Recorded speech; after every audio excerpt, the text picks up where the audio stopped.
I was returning from dinner at my son's house when I received a message from an unknown number. Don't forget to look around.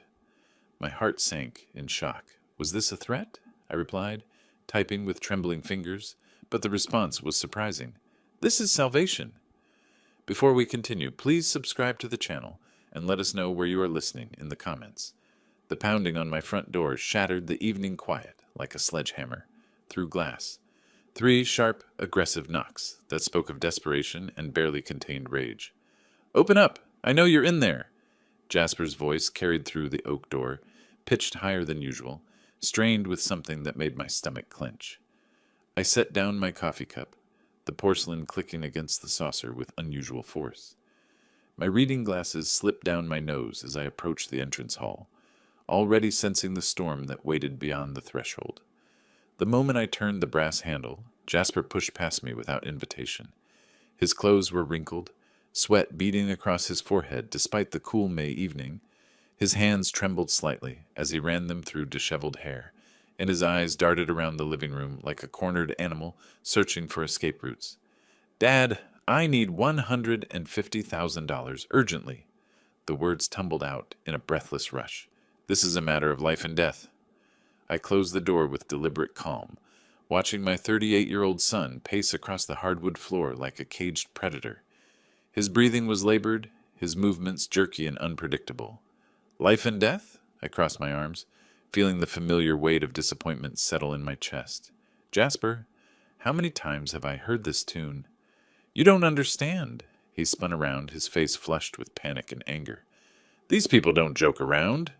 The grandfather clock in the corner ticked steadily, marking the seconds of silence that stretched between us. I studied my son's face, noting the dark circles under his eyes, the way his jaw clenched and unclenched. This wasn't just another gambling debt. This was something deeper, more dangerous. And I'm not joking either. I kept my voice level, though my heart was racing. Enough. Time to get your head straight. Jasper's fist came down on the oak dining table, with a crack that echoed through the room. The sturdy piece of furniture, a family heirloom that had survived 3 generations, absorbed the blow without so much as a tremor. But Jasper's hand came away red, and I saw him wince. You have no idea what you're doing, he hissed, cradling his injured knuckles. These aren't the type of people who accept late payments. I moved to my armchair, settling into the worn leather with practiced ease. The position gave me a clear view of Jasper as he resumed his frantic pacing, his footsteps creating an irregular rhythm against the hardwood. Tell me about these people, I said quietly. Jasper stopped moving, his back to me. For a moment, the only sound was the tick of the clock and his ragged breathing. When he turned around, something in his expression had shifted. The panic was still there, but underneath it was something harder, more calculating. Tony Castellano and his associate. They run operations throughout the South Side. His voice dropped to a whisper. I borrowed money to cover previous debts. And now you've dug yourself deeper than ever before. I finished the sentence with a sigh that seemed to come from my bones. Jasper, I've been pulling you out of holes for 20 years. Each time, you promise it's the last time. He approached my chair, dropping to one knee beside it. For a moment, he looked like the little boy who used to crawl into my lap after nightmares, seeking comfort and protection. But the resemblance was superficial.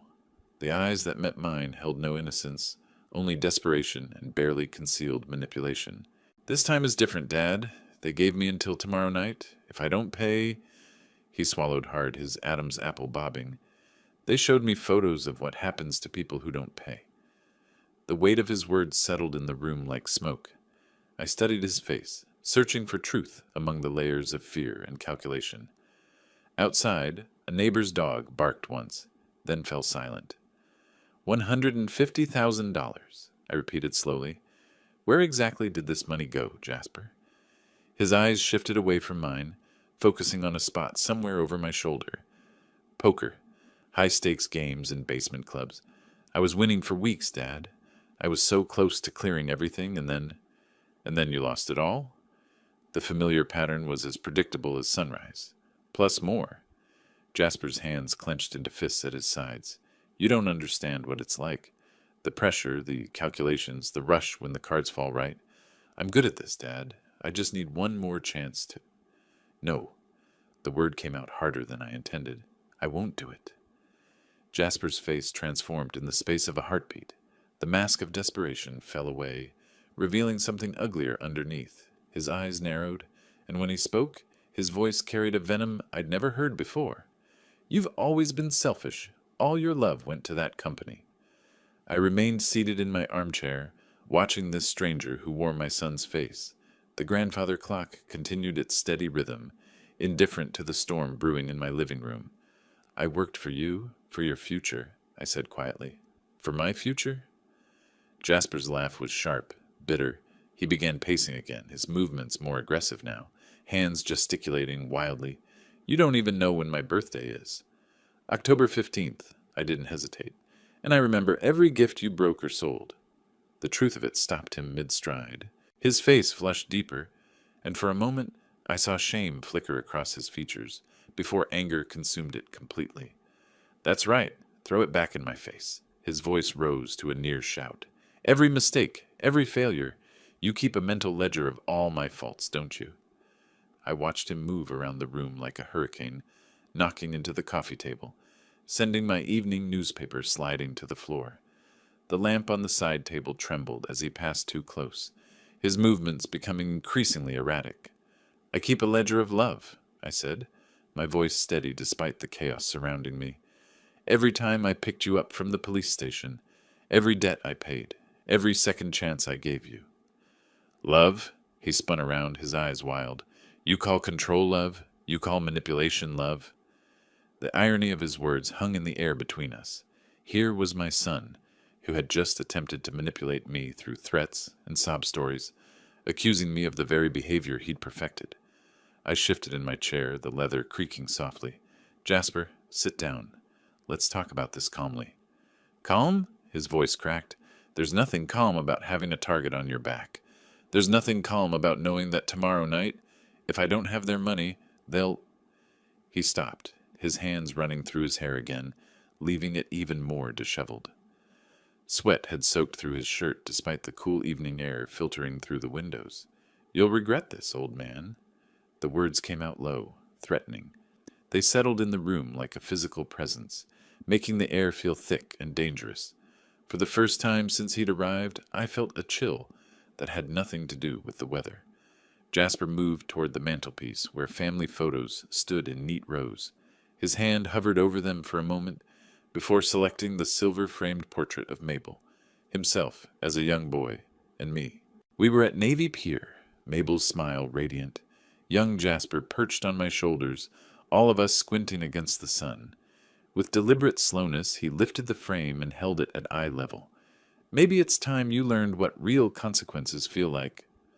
The frame slipped from his fingers, or perhaps he let it fall. The silver frame struck the hardwood floor with a sharp crack, and the glass spiderwebbed across our faces. The sound seemed to echo longer than physics should have allowed. For a moment we both stared at the damaged photo.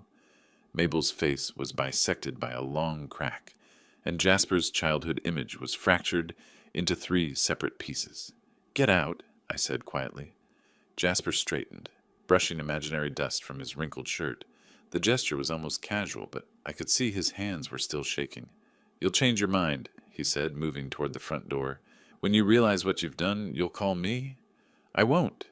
He paused at the threshold, his hand on the doorframe.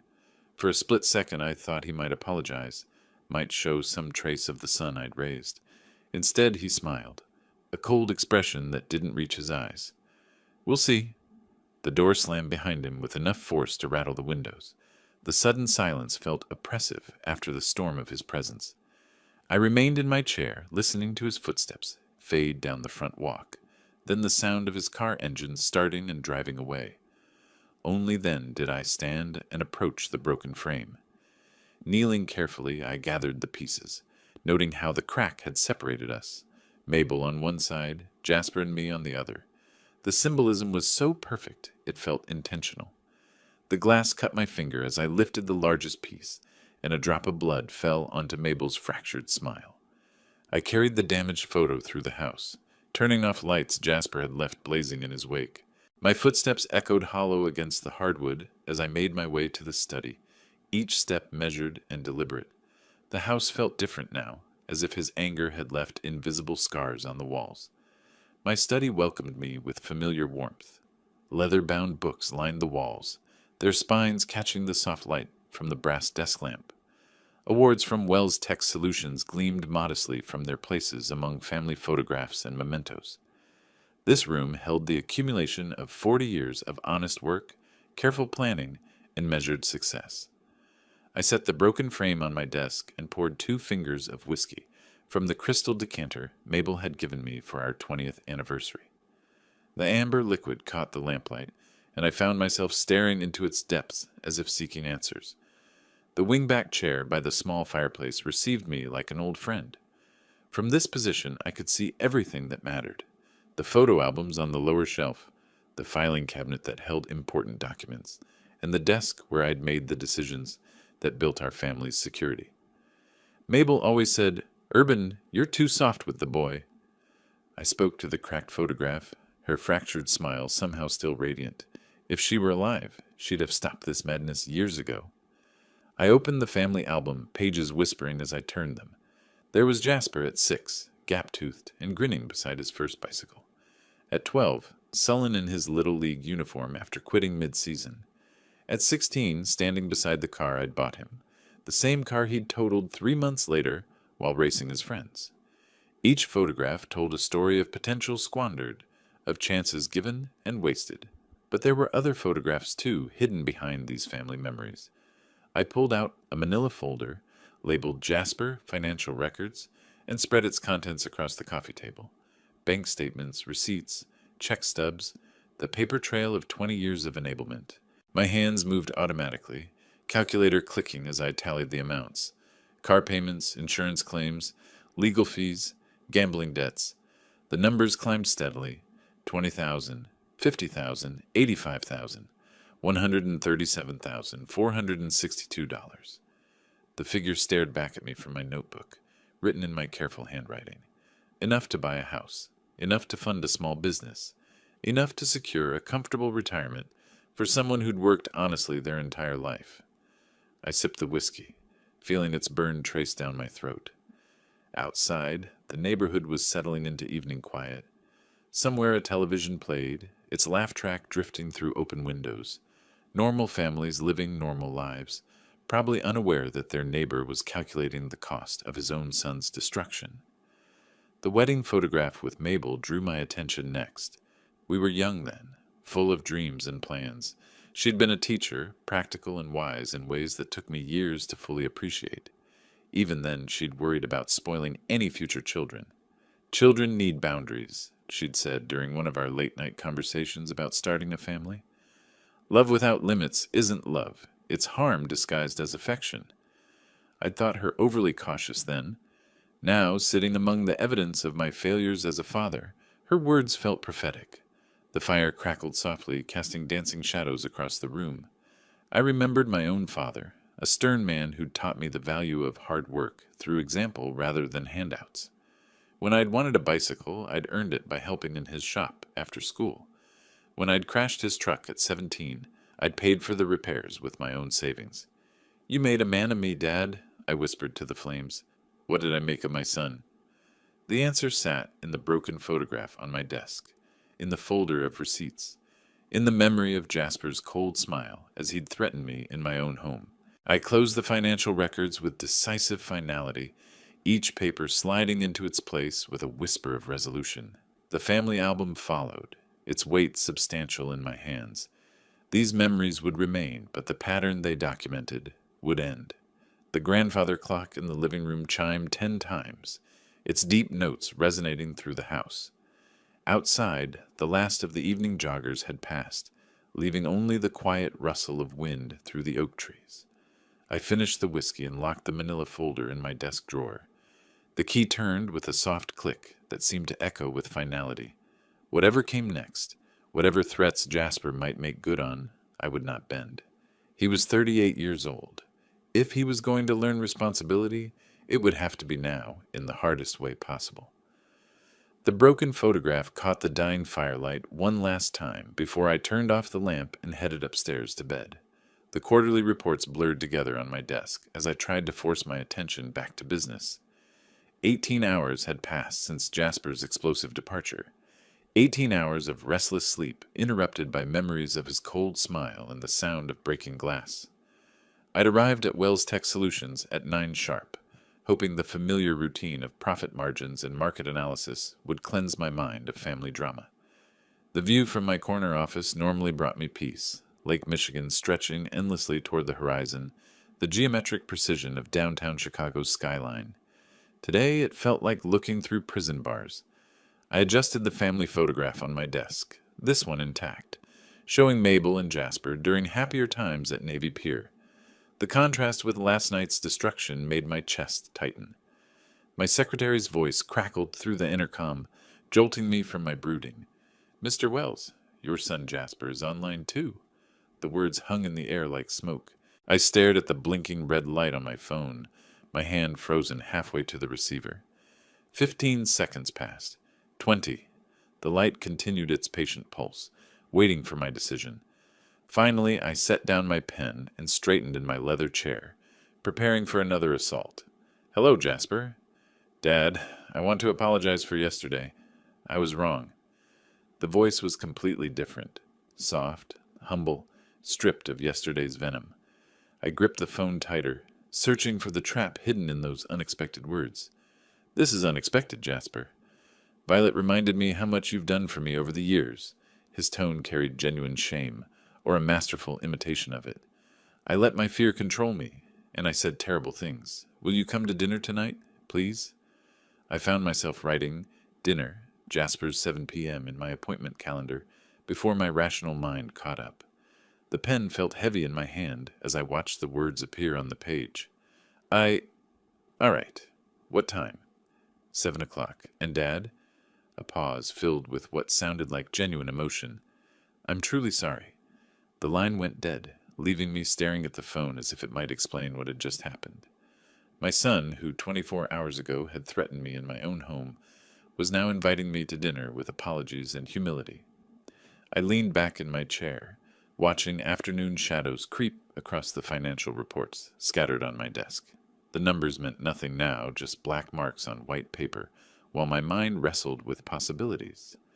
Either Jasper had undergone a miraculous transformation overnight, or this was the most sophisticated manipulation he'd ever attempted.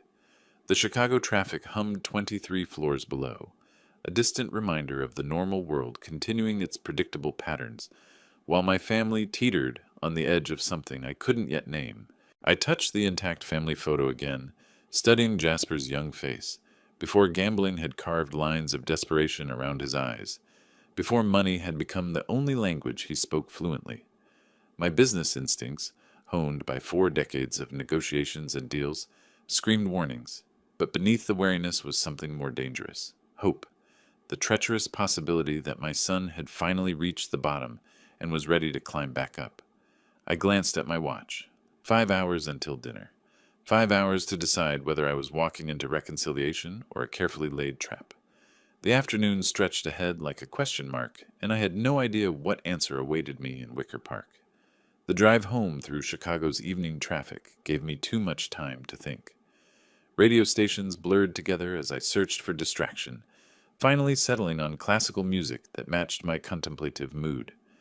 By the time I reached Oak Park, doubt had crystallized into certainty that something was wrong with Jasper's sudden transformation. My bedroom welcomed me with familiar order. Suits arranged by color in the walk-in closet, Mabel's photograph smiling from the nightstand, everything in its designated place. I stood before the mirror, adjusting my tie for the 3rd time, watching my own uncertainty reflected in my eyes. The navy blue suit felt appropriate, respectful but not ostentatious, showing I took the dinner invitation seriously without appearing desperate for reconciliation. I checked my wallet methodically. Credit cards, cash, business cards. My phone showed full battery, which I noted with the precision of a man who'd learned to prepare for every contingency. In my study, I paused before the telephone, weighing my options. Mabel's voice echoed in my memory. "Trust, but verify, Urban. Hope for the best, but prepare for the worst." I dialed Martin's number, listening to it ring twice before his familiar baritone answered. Urban, everything all right? Martin, if I don't call you by midnight, check Jasper's apartment. I kept my voice level, matter of fact. 1247 North Winchester, Unit 3B. A pause. You want to tell me what's going on? Probably nothing, just humor an old man's paranoia. You got it. Be careful, Urban. I hung up and made one final circuit of the house, checking locks with unusual attention to detail. The security system armed with a soft beep. The housekeeper's note updated with my destination. Each action was methodical, businesslike, as if I were preparing for a board meeting rather than dinner with my son. The cracked family photo from last night caught my eye as I passed the living room. Mabel's face, bisected by that spider web of broken glass, seemed to watch me with concern. I touched the frame gently, remembering her warnings about being too soft with Jasper, too willing to excuse his behavior. Maybe you were right all along, I whispered to her image. Outside, my car waited in the driveway like a faithful animal. I chose the Buick instead of the Mercedes, modest transportation for what I hoped would be a humble evening. The keys felt cold in my hand as I settled behind the wheel, adjusting the mirrors with unnecessary precision. For a moment, I simply sat there, engine off, watching the sun set behind the oak trees that gave our neighborhood its name. Normal families were settling in for normal evenings, homework and television, simple conversations over simple meals. When had my life become so complicated that having dinner with my own son required strategic planning? I thought about Jasper's voice on the phone, that unfamiliar humility. Was it possible? Could a man change so completely in 18 hours? My business experience said no, but my heart whispered, maybe, just maybe. The engine turned over smoothly, and I backed out of the driveway with the deliberate care of someone who suspected this might be a significant journey. Wicker Park was 35 minutes away through evening traffic, 35 minutes to either salvage a relationship or walk into whatever trap my son had prepared. As I turned onto the main road, leaving the safety of my suburban sanctuary behind, I realized I was about to discover which possibility awaited me. The converted brownstone on North Winchester looked tired in the fading daylight, its brick facade weathered by Chicago winters and neglect. I parked across the street, noting the contrast between this neighborhood and my own, urban decay creeping through the cracks, young professionals gentrifying block by block, old-timers clinging to familiarity. Jasper met me at the apartment door with an embrace that lasted a beat too long, his grip surprisingly strong.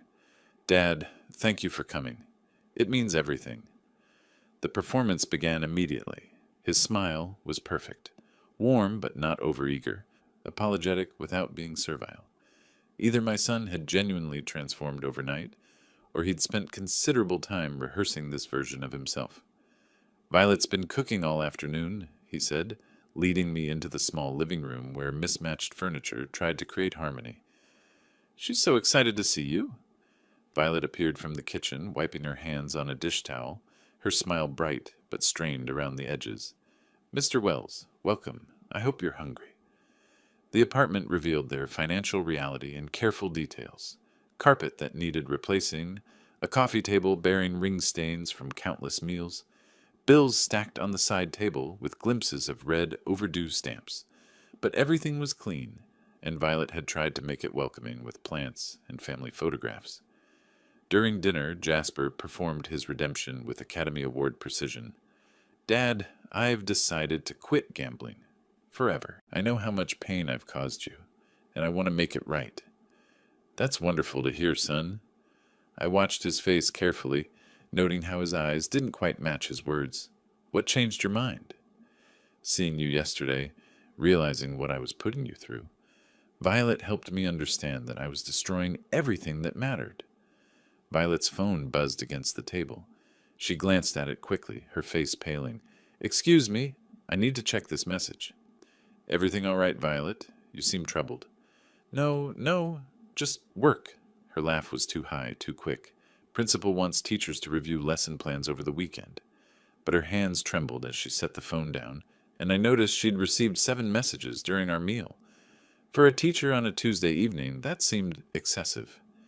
Jasper filled the silences with stories of his newfound perspective, each anecdote polished and unconvincing. He asked about my business with unusual interest, inquired about my health with exaggerated concern, reminisced about family memories with forced nostalgia. "Remember when we went fishing at Lake Geneva?" he said, refilling my wine glass. "You taught me patience that day." I remembered that trip differently. Jasper complaining about the early hour, abandoning his fishing rod after 20 minutes, spending the day sulking in the cabin. But I nodded and smiled, playing my own role in this strange theater. Violet grew increasingly agitated as the evening progressed. She dropped her fork twice, spilled water reaching for the salt, and jumped visibly each time her phone buzzed. When she excused herself to the kitchen, I heard whispered conversation, though with whom I couldn't tell. "She's been stressed about work," Jasper explained, but his jaw tightened almost imperceptibly. "Budget cuts, you know how schools are." I studied the apartment while he spoke, noting details that told their real story. Poker chips visible in a drawer he'd opened carelessly, empty wine bottles lined up by the back door, more than 2 people should accumulate quickly, a gym membership cancellation notice on the counter. "The meal is delicious," I said truthfully. Violet had prepared herb-crusted chicken with evident care, despite their obvious financial constraints. "You're lucky to have such a thoughtful wife." Jasper's smile flickered for just a moment. "Yes, she's very supportive." When Violet returned from another mysterious phone call, her wedding ring caught the light. She'd been twisting it constantly, a nervous habit that spoke of deep anxiety. Whatever was troubling her went far beyond lesson plans and budget cuts. "Mr. Wells," she said suddenly, "how do you... I mean, what do you do when someone you care about is in real danger?" Jasper's fork paused halfway to his mouth. "Honey, that's a strange question." "I was just thinking about that news story," she said quickly, "the one about the missing businessman."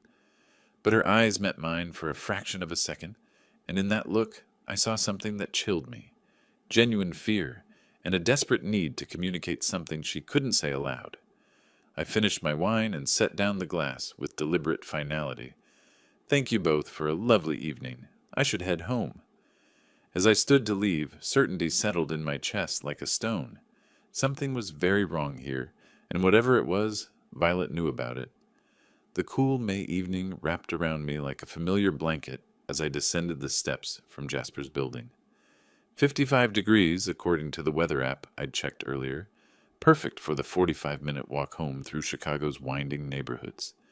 I needed the time to think, to process what I'd witnessed during that strange dinner performance.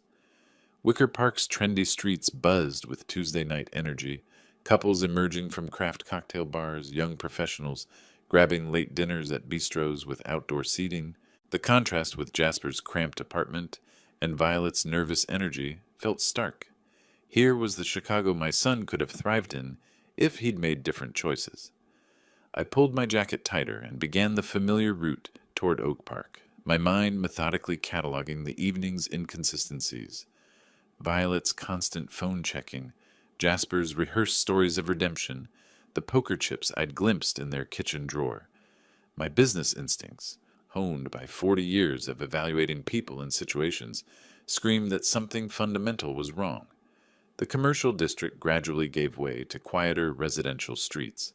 Streetlights became more sporadic, casting pools of yellow light connected by stretches of shadow. I passed a 24-hour diner where shift workers grabbed coffee, a closed bookstore with handwritten signs advertising poetry readings, empty bus stop benches waiting for tomorrow's commuters. At 9:47 p.m., 17 minutes into my walk, my phone buzzed against my chest. I stopped beneath a particularly bright streetlight, noting the unknown number on the screen. "Don't forget to look around you." I stared at the message, reading it twice before my fingers moved to reply. "Is this a threat?" The response came immediately. "This is rescue." Some psycho. Or kids playing pranks. I tried calling the number back, but got the automated message. "The number you have dialed is not in service." Years of business had taught me to document everything, so I screenshot both messages before sliding the phone back into my jacket pocket. But I kept it easily accessible. The next few blocks felt different somehow. Sound seemed amplified, my own footsteps on concrete, the distant hum of traffic, a dog barking somewhere in the darkness. I found myself glancing over my shoulder more frequently, though I told myself it was paranoia, brought on by cryptic text messages and family drama. Then I noticed the car. Black sedan moving slower than traffic warranted, maintaining the same distance behind me for 3 blocks. When I crossed at the light, it crossed. When I turned down a side street to test my suspicions, its headlights followed, cutting through the darkness like predatory eyes. My heart rate increased, and not just from the physical exertion of walking. Mabel's voice echoed in my memory. "Trust your instincts, Urban. They've kept you alive in business. They'll keep you alive everywhere else." The sedan crept closer, its engine purring like a satisfied cat. I could make out 2 figures in the front seats, though the tinted windows obscured their faces. My pace unconsciously quickened, muscle memory from childhood games of hide-and-seek suddenly feeling relevant again. Empty streets stretched ahead, residential blocks where porch lights provided minimal illumination. The contrast with Wicker Park's bustling energy was striking. Here I was alone with whatever intentions lurked behind those headlights. I turned down another side street, my business shoes clicking against pavement with increasing urgency. The car's turn signal blinked once, twice, before it followed me into the shadows. No longer coincidence, no longer paranoia. I was being hunted. The black sedan accelerated as I broke into what could generously be called a fast walk. At 65, my running days were largely behind me, but desperation provided motivation that my joints couldn't ignore. Behind me, car doors slammed with the finality of a judge's gavel. "Stop, old man, we just need to talk." The voice carried authority, mixed with annoyance, like a teacher calling after a truant student. But teachers didn't pursue people through dark Chicago alleys, and something in the speaker's tone suggested our conversation wouldn't be pleasant. "Police, help!" I shouted, though the residential street remained stubbornly empty. Porch lights stayed off, windows remained dark. Tuesday night in a working-class neighborhood meant early bedtimes, and minds focused on tomorrow's responsibilities. "Shut up and get him!" A second voice, younger and more aggressive.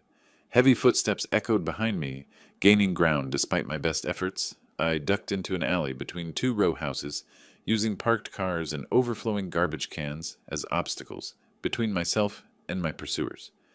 My chest tightened with each labored breath. The physical exertion combined with adrenaline created a dangerous cocktail for a man my age, exactly the kind of stress my doctor had warned me to avoid. But stopping wasn't an option when anonymous voices discussed getting me in tones that suggested violence. The alley opened onto another street, this one darker and more industrial. Loading docks and storage buildings created a maze of shadows and hiding places. I pressed myself against a brick wall, feeling the cold seep through my jacket while my heart hammered against my ribs. Where did that old guy go? He can't have gotten far. Split up. You check the left side. I'll take the right. Their coordination suggested experience with this type of work. Not random criminals looking for a quick robbery, but professionals executing a specific plan. The realization made my blood run cold. I spotted salvation in the form of an old storage building tucked behind a row of closed shops. The door stood slightly ajar, probably forgotten by the last worker to leave. With my pursuers' voices growing closer, I made a desperate sprint across the open space. "What do you want from me?" I gasped, though they were already out of earshot. The storage building smelled of motor oil, old wood, and years of accumulated dust. Garden tools hung from wall hooks, paint cans created small mountains in corners, and wooden crates provided perfect cover for a man trying to become invisible. I positioned myself behind the largest stack, struggling to quiet my breathing while my heart continued its frantic rhythm. Through the dirty windows, I could see flashlight beams sweeping the alley. My hunters had come prepared for a search operation, which meant this wasn't a spur-of-the-moment decision. Someone had planned this encounter, someone who knew my routine and predicted my walking route home. The shed door creaked ominously as one of them tested it. I held my breath, pressing myself deeper into the shadows behind the crates. Dust particles danced in the thin beam of light that penetrated my hiding place, and I fought the urge to sneeze. "Check in there." "Nah, it's locked up tight." Old man's probably halfway to Oak Park by now. Their voices grew fainter as they moved away from my hiding spot, but I remained frozen in place. Mabel had always said patience was my greatest business asset. Tonight, it might save my life. Outside, car doors slammed again, followed by the sound of an engine starting. I waited another 15 minutes, counting each second before finally allowing myself to breathe normally. Whatever was happening, whoever these men were, I was certain of one thing. This wasn't random crime. Someone had sent them specifically for me. Crouched behind wooden crates that smelled of decades-old paint and forgotten projects, I waited in the musty darkness of the storage shed. My heart had finally slowed to something approaching normal rhythm, though the tightness in my chest lingered like an unwelcome reminder of my age and limitations.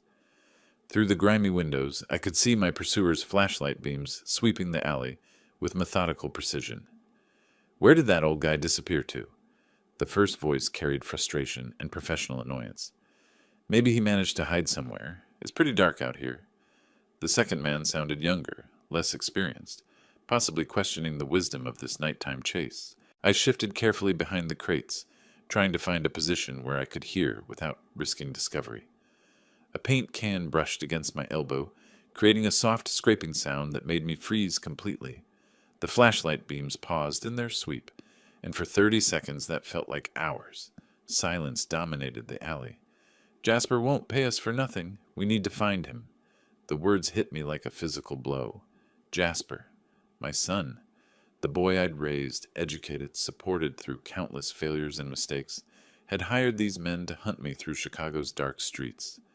The dinner invitation, the humble apologies, Violet's nervous behavior, all of it was orchestrated theater, designed to position me for this moment. Forget it. He's already scared. We'll try again tomorrow. I covered my mouth with both hands, not trusting myself to remain silent, as the full magnitude of my son's betrayal settled into my consciousness. Every instinct screamed to confront this impossible reality, to demand explanations that could somehow make sense of a son paying strangers to terrorize his own father. Boss said just to scare him anyway, right? Make him think twice about refusing help to family. Yeah, but if we can't find him, how's he going to know he was scared? They were moving away now, their voices becoming fainter as they searched other areas of the alley system. But I remained motionless, processing not just their words, but the casual tone in which they discussed my fear as a commodity to be purchased and delivered. The car engine started again, followed by the sound of tires on gravel as they drove away.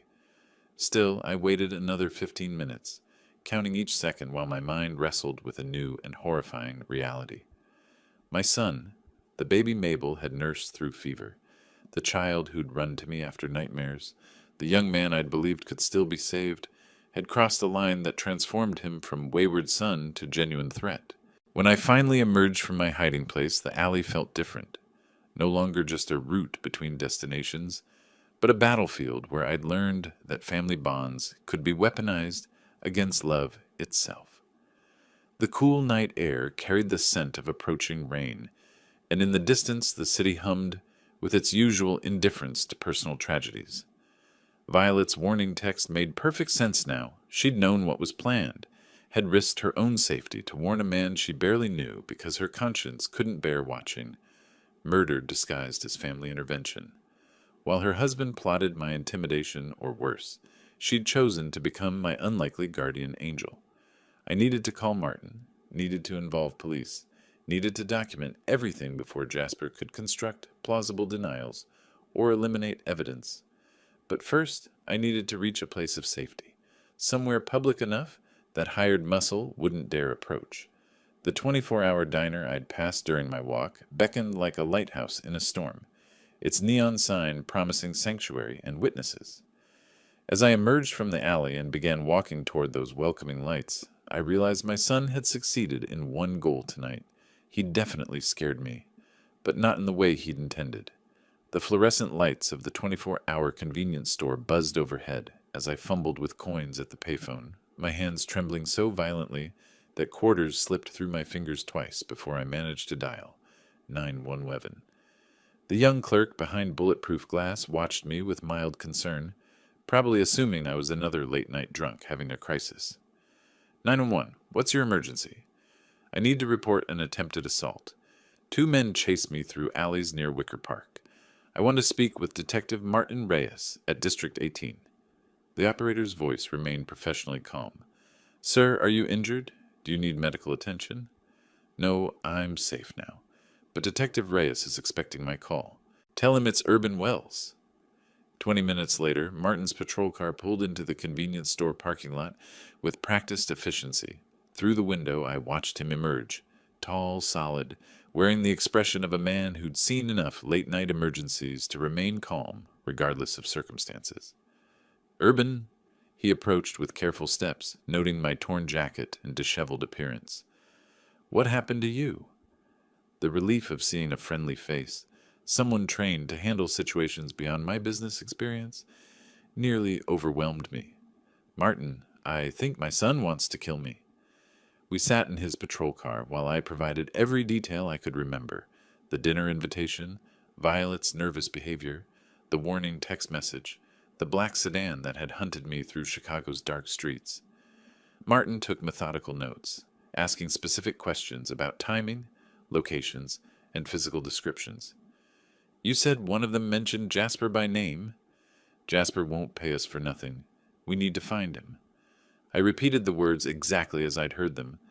They were hired, Martin. My own son paid criminals to terrorize me. Martin photographed the warning text messages on my phone before the battery died completely. We'll need you to come to the station and make a formal statement. Can you describe the vehicle in more detail?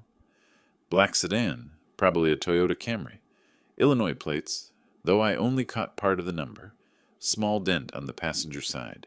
Tinted windows. 2 men, both appeared to be in their 30s. Within minutes, Martin had issued a BOLO alert through dispatch. The efficiency of police procedure contrasted sharply with the chaos I'd experienced just hours earlier. Here was order, system, the rule of law responding to criminal behavior with appropriate force. At District 18, the police station hummed with late-night activity. Radio chatter provided constant background noise. Phones rang with the persistence of urban emergency, and officers processed paperwork with the methodical attention of civil servants who understood that details mattered in courtrooms. Urban, that's serious accusation. Are you certain about what you heard? I met his eyes steadily. One of those guys said Jasper's name. They were hired by him. Martin's expression hardened. We'll find them. Your description of the car is detailed enough to work with. As I signed my formal statement, documenting every moment from dinner to discovery, Martin coordinated with patrol units, searching for the black sedan. The business part of my mind appreciated the systematic approach: evidence collection, witness statements, coordination between departments. But underneath the procedural calm, fury burned at the calculated nature of my son's betrayal. My phone, plugged into a charger Martin had provided, buzzed with a radio call. Detective Reyes, we have a vehicle matching the description parked outside an apartment building in Pilsen. Martin grabbed his jacket, adrenaline sharpening his professional demeanor. Urban, we may have found them. Radio chatter filled District 18 as Martin coordinated the arrest operation from his desk, surrounded by the controlled chaos of night shift police work. I watched through the window as backup units moved through Chicago's early morning streets, converging on an apartment building where 2 criminals waited, probably celebrating what they believed was a successful intimidation. Unit 47, confirm the license plate matches the witness description. Affirmative, Detective. Illinois Delta, Charlie 7219. Vehicle's cold. Suspects likely inside the building. The arrest took less than 30 minutes. Tony Marchetti and Vince Rodriguez, ages 32 and 29 respectively, were taken into custody without resistance. Both had prior records for assault and intimidation, professional muscle for hire, exactly the type of men my son would contact through his gambling connections. Martin separated them immediately, using standard interrogation techniques I recognized from television but had never witnessed in person. Tony broke first, probably calculating that cooperation might reduce his sentence. Urban, we found them, and we have a confession. I looked up from the police station coffee that had grown cold in my hands. What did they say? Listen, this Jasper Wells paid us $5,000 to scare the old man. Martin read from his notes, his voice carrying professional disgust, half up front, half on completion. They were supposed to make it look like random street crime. Scare? They wanted to kill me. Martin's expression grew grimmer. There's more. Jasper told them you have heart problems. Strong fear could have finished you without them laying a finger on you. The words hit me like a physical blow. I sat down heavily in the plastic chair, feeling every one of my 65 years. My son hadn't just hired criminals to threaten me. He'd weaponized my own mortality, using medical information shared in confidence to orchestrate what would have appeared to be a natural death. He knew about my heart condition. The statement came out as barely a whisper. I told him last Christmas that my doctor was monitoring irregular rhythms. Tony's phone shows text messages arranging the job. Bank records will show Jasper's payment. We have enough evidence to arrest him for solicitation of assault, possibly attempted murder. Vince corroborated every detail of Tony's confession, both men realizing that their amateur hour criminal enterprise had crossed lines that carried serious prison time. They described meeting Jasper at a coffee shop near his apartment, where he'd provided my photo, my address, and specific instructions about using my heart condition to create a natural death. The plan was elegant, Martin said, reviewing their statements. Scare you badly enough to trigger a heart attack, then disappear. No physical assault, no direct murder, just an old man who died from the stress of random street crime. Evidence accumulated with the mechanical precision of professional law enforcement. Text messages between Jasper and Tony arranging payment. Surveillance footage from near the coffee shop showing their meeting. Bank records tracing money from Jasper's account to Tony's. My son had been thorough but not careful, leaving a paper trail that would satisfy any prosecutor. He's at home right now, Martin said, preparing the arrest warrant. Probably sleeping peacefully, assuming his plan worked. I asked to be present when they arrested Jasper, though Martin insisted I remain in a police vehicle at a safe distance. Some twisted part of me needed to see my son's face when he realized his carefully orchestrated murder had become evidence in his own trial. Martin, I need to understand something. I looked at the confession statement spread across his desk. How long does someone spend in prison for trying to kill their father? With his gambling debts and your testimony about financial motive? 15 to 20 years minimum. This isn't a crime of passion. It's premeditated attempted murder. As Martin and his team prepared for Jasper's arrest, I remained alone in the station, surrounded by the institutional sounds of justice processing criminal behavior. My son, the baby who'd once fallen asleep in my arms, had calculated the exact amount of fear required to stop my heart. The magnitude of that betrayal settled over me like a blanket made of ice. Dawn filtered through the police station windows as I dozed fitfully in a chair Martin had positioned in a quiet corner of the detective bullpen. The institutional coffee had long since grown cold, but the caffeine and adrenaline combination kept real sleep at bay. At 8 o'clock sharp, Martin returned with fresh coffee and news that would close this chapter of my life forever. Jasper's in custody, arrested at home at 6:30 this morning without incident. I straightened in the uncomfortable chair, feeling muscles protest from the night's activities. How did he react? Complete shock. He tried claiming innocence until we showed him Tony's confession and the bank records. Then he broke down completely. Martin settled at his desk, organizing paperwork with professional efficiency. He admitted to everything. My phone, fully charged overnight, buzzed with an incoming message. The unknown number that had saved my life? I'd almost forgotten about that mysterious warning in the chaos of arrests and confessions. I typed carefully, "Thank you for saving my life. Who are you?" The response arrived within minutes. "I'm Violet. I couldn't let him do this. You're a good person." Relief flooded through me, followed immediately by questions. "Why didn't you stop him earlier?" I was afraid, but when I realized he was really going to, "I'm sorry." Through subsequent messages, Violet explained how she'd discovered Jasper's plan the day before our dinner, found herself torn between loyalty to her husband and basic human decency, eventually buying a burner phone to send an anonymous warning. She was filing for divorce and had already agreed to testify against Jasper in exchange for immunity. "She saved your life," Martin observed, reading over my shoulder. "That warning text gave you the awareness you needed to recognize the chase for what it was." The legal proceedings would be straightforward.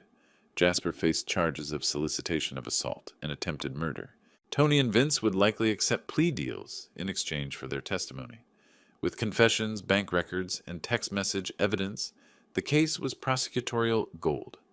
"I want to see him," I told Martin, one last time.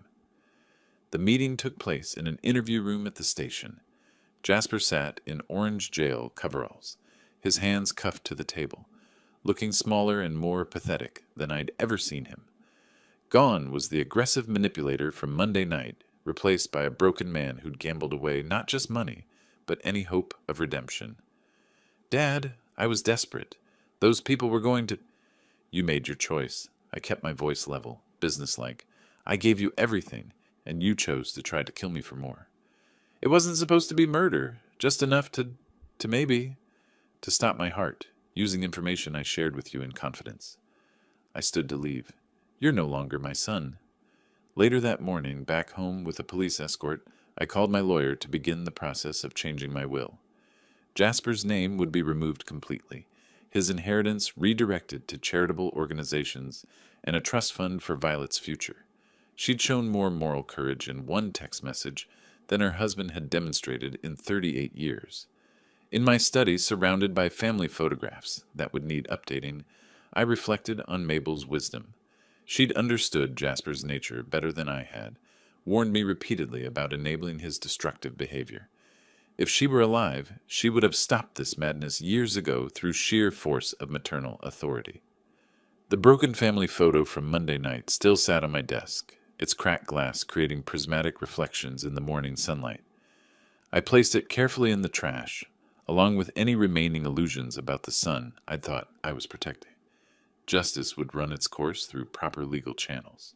Jasper would serve his time. Tony and Vince would face consequences for their choices, and Violet would build a new life, free from the toxicity that had nearly consumed us all.